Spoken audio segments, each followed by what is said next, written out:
చెప్పండి.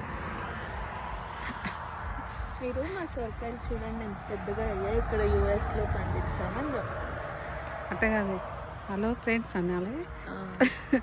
తర్వాత నేను మా అమ్మాయి ఇంటికి అమెరికాకి వచ్చినాను. వచ్చిన తర్వాత అమ్మాయి ఇంటి దగ్గర నేను సొరకాయ చెట్టు పెట్టాను.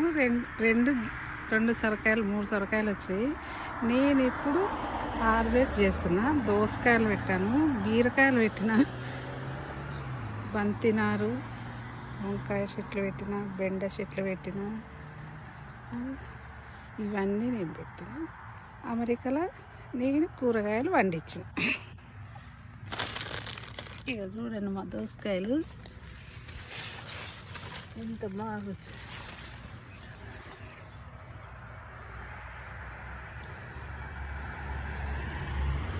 ఇంటి ముందల బంతి చెట్లు, వంకాయ చెట్లు, తోటకూర అవన్నీ ఉన్నాయి. అంతేనా? హాయ్ ఫ్రెండ్స్, చూడండి మా సొరకాయలు తింటున్నాం. ఒక్క